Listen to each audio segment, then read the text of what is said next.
Tuhan, aku tidak mungkin memberikan racun di makananmu, Tuan Suami. Walaupun ucapanmu membuatku sakit hati, tapi tidak pernah terfikirkan di otakku tentang racun. Ucap Claudia berusaha meyakinkan suaminya. Makanlah, aku akan percaya kalau kau makan makanan itu. Ketus Aksa meletakkan sendoknya dan menggeser piringnya ke arah istrinya. Cepat. Daripada Tuan Suami menuduhku, sebaiknya aku makan saja masakanku. Batin Claudia mengambil sendok yang berisi nasi serta lauk pauknya. Aksa, lihat ini. Aku sama sekali tidak ada niat buruk padamu. Cepatlah, pekiknya. Claudia memakan masakannya dengan lahap. Lihat Tuan Suami, aku baik-baik saja kan? Tidak ada busa yang keluar dari mulutku. Ujar Claudia memperlihatkan dirinya yang baik-baik saja. Aksa menarik piringnya dan mengambil sendok yang baru. Dia dengan ragu menyiapkan satu sendok berisi makanan ke dalam mulutnya. Enak juga masakannya. Sama seperti masakannya yang kemarin juga enak, ujarnya dalam hati.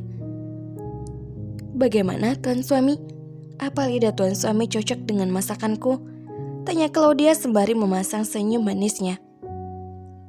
Makanan apa ini? Sebenarnya kau niat memasak untukku atau tidak? Hah?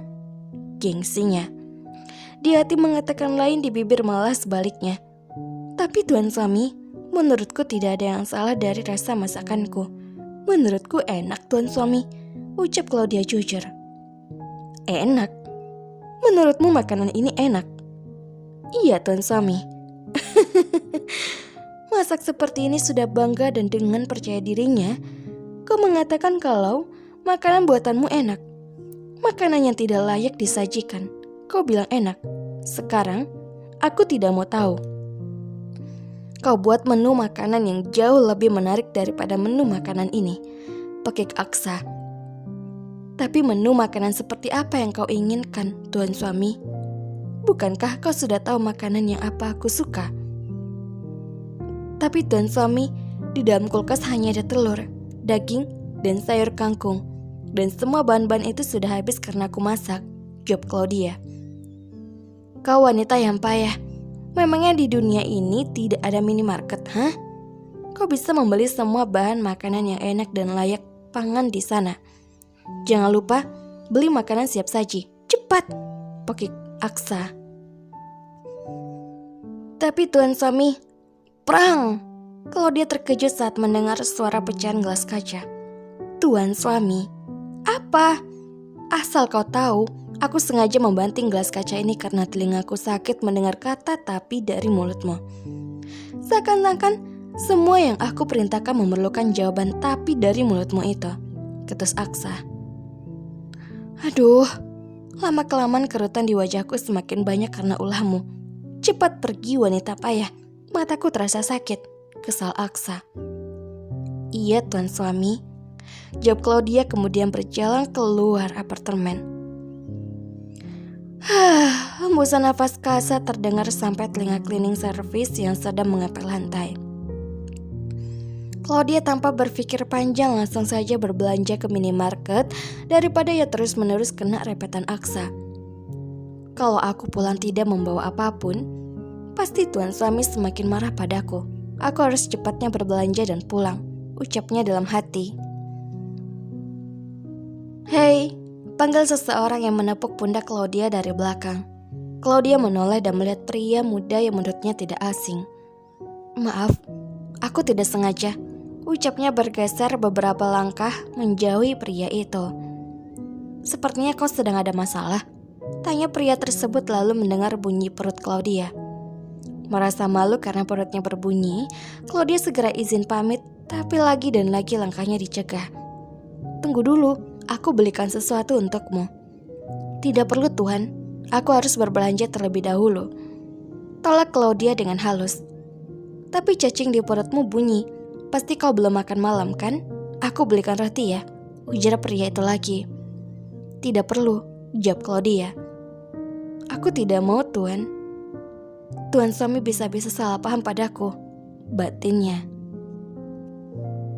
Tenang saja, aku bukan pria jahat. Kebetulan aku tinggal di sini juga. Kalau tidak percaya, setelah membeli roti, aku ajak kau ke unit apartemenku. Tapi maaf, aku tidak bisa. Aku harus secepatnya pulang.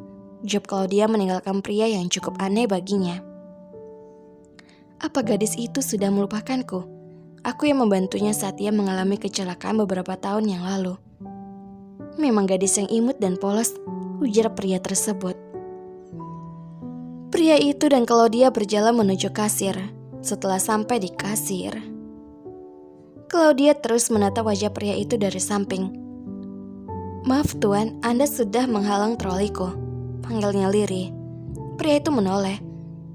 Oh iya, maaf ya Nona, jawabnya lembut. Semua totalnya 500.000 Nona, ucap pegawai kasir membuat Claudia mengeluarkan kartu debitnya. Ini, biar aku saja yang membayarnya, ditanya kepada pegawai kasir. Tidak usah tuan, biar saya saja yang membayar semua belanjaanku. Aku tidak ingin ada hutang budi kepadamu tuan. Dan lagi kita juga tidak saling kenal tuan. Claudia berusaha menolak tawaran pria itu. Aku mengenalmu Nona, namaku Agam. Hanya kau yang melupakanku Nona, jawab pria itu. Pegang, ini untukmu. Tita pria itu memberikan sekantong plastik yang berisi buah-buahan, sayuran, dan makanan siap saji. Apa aku benar-benar mengenalnya? Tapi di mana? Aku tidak ingat, batin Claudia. Claudia tersadar dari lamunannya dan refleks mengambil kantong plastik tersebut. Aku akan menganggap semua ini hutang tuan. Aku akan membayar secepat mungkin, ucapnya keras kepala. Agam menghela nafas kasar. Baiklah kalau itu mau kau Nona. Tapi asalkan kau tahu aku ikhlas membantu kau Nona, ujarnya tersenyum manis pada Claudia. Sedangkan di sisi lain, Aksa tersadar jika istrinya pergi tanpa membawa uang 1% pun. Karena tak ingin membuat istrinya malu di depan kasir dan beberapa orang di minimarket, tanpa basa-basi dirinya menyusul sang istri menggunakan kursi roda walaupun sedikit susah karena keadaannya yang terbatas. Di dalam lift, Aksa beberapa kali mengumpat kesalahannya kepada sang istri. Tidak seharusnya dirinya bersikap keterlaluan dengan istrinya. Seharusnya aku bertanya dulu padanya dan mendengarkannya. Pasti tadi dia mau bicara kalau dia tidak punya uang. Aduh, begini nih. Kalau punya istri yang lembut dan polos sama sekali tidak ada perlawanan, hanya ada kata tapi dan tapi yang merusak telingaku. Kenapa gak bilang sih? Entah dia memegang uang atau tidaknya, pasti langsung aku kasih. Tidak perlu menggunakan tapi dan tapi. Lama-kelamaan aku benci kata tapi. Tapi aku melihatnya yang pasrah, aku tiba-tiba merasa iba. Sikapku kali ini sangat keterlaluan. Aku saja jika di posisinya pasti akan mengeluh, ucap Aksa sembari menunggu lift terbuka. Ting! Pintu lift terbuka. Dengan susah payah Aksa mendorong kursi rodanya menuju minimarket dekat lobi.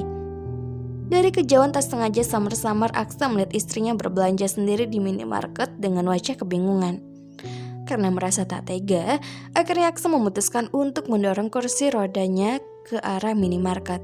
Tapi belum sempat dia sampai di dekat minimarket, tiba-tiba dia melihat sosok pria berpakaian kemeja dan jas kantor yang baru saja menghampiri sang istri.